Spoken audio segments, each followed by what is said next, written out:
Assalamualaikum warahmatullahi wabarakatuh. Perkenalkan nama saya Muhammad Yazid Aulia dari Statistika Universitas Syah Kuala. Dan kali ini saya akan mempresentasikan mengenai apa saja yang sudah saya pelajari dalam praktikum Big Data beberapa bulan terakhir. Oke.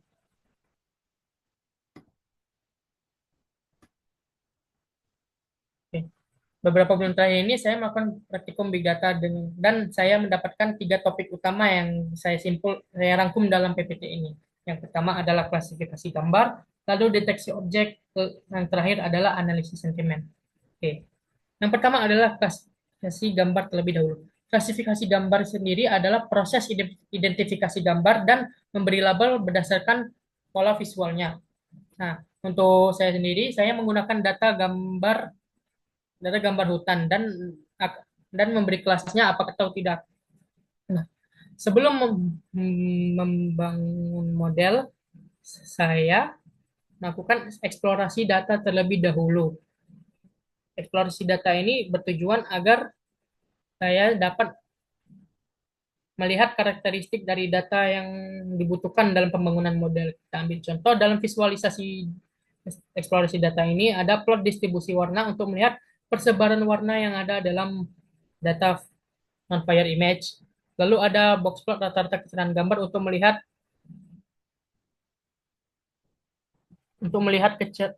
persebaran kecerahan yang ada dalam gambar beberapa kelas. Oke, selanjutnya adalah membangun model klasifikasi gambar.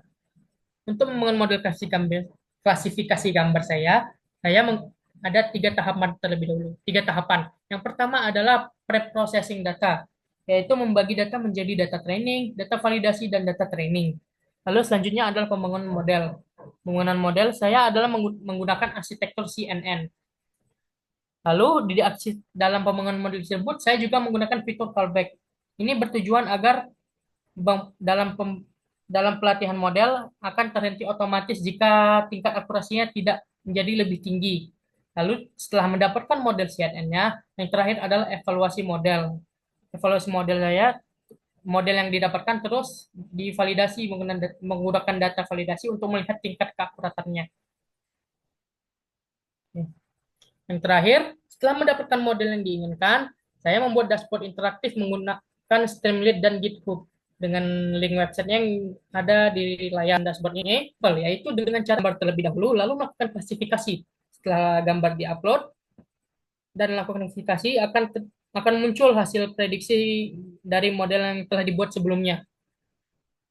Nah, kita ambil contoh, saya upload gambar hutan yang terbakar, maka model akan memprediksi kalau terdeteksi kebakaran hutan dengan tingkat keyakinannya. Nah, selanjutnya adalah deteksi objek. Deteksi objek adalah ini proses menemukan objek yang ada di dalam. Untuk saya menggunakan gambar bidak catur dan model akan mendeteksi di dalam gambar itu terdeteksi bidak catur apa. Nah, sebelum melakukan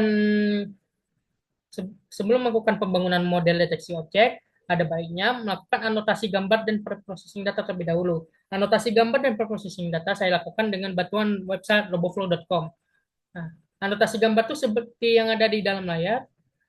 Nah, gambar yang belum dianotasi itu cuma gambar tok gitu, nggak ada apa-apa. Nah, setelah dianotasi akan ada bounding box yang mendeteksi objek yang ada di dalam gambar tersebut dan melacak titik koordinatnya. Nah, selanjutnya adalah membangun model. Selanjutnya, membangun model deteksi objek terdiri dari berbagai tahap. Yang pertama adalah anotasi gambar, seperti yang saya bilang sebelumnya, memberi label dan dari lokasi objek secara manual dengan bounding box. Lalu ada pre-processing data, yaitu membagi data menjadi data training, data validasi, dan data testing. Nah, terakhir ada pembangunan dan evaluasi model. Pembangunan model sendiri saya menggunakan arsitektur YOLO 8. Dalam arsitektur YOLO 8 juga seperti tahap YOLO 8-nya juga seperti backbone, neck, dan head-nya. Setelah didapatkan modelnya akan divalidasi untuk melihat tingkat keakuratannya.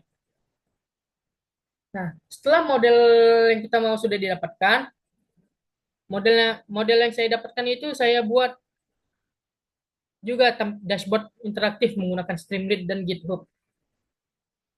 Nah, dengan link website yang ada di layar. Nah, hasil tahapannya sama seperti sebelumnya, upload gambar dan lakukan deteksi objek, dan model akan menampilkan gambar yang sudah ada bounding box dan kelasnya. Kita ambil contoh, dari gambar yang saya upload adalah gambar bidak catur kuda ternaik.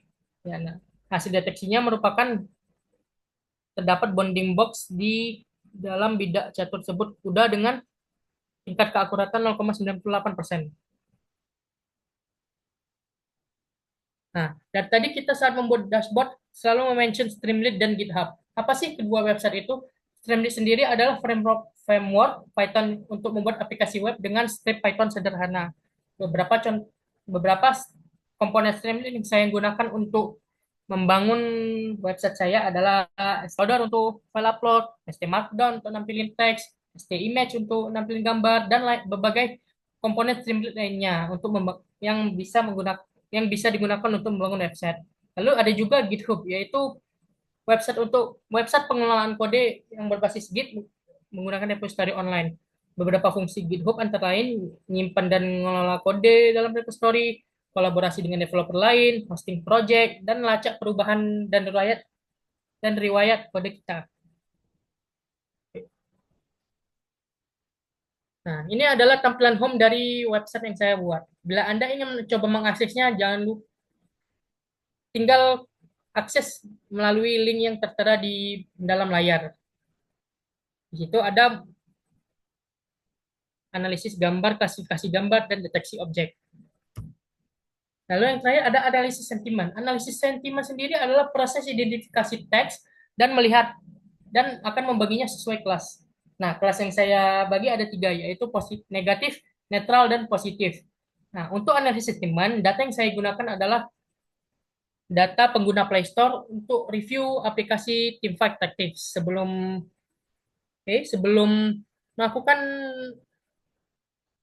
melakukan pembangunan model prediksi, ada baiknya melakukan preprocessing teks terlebih dahulu.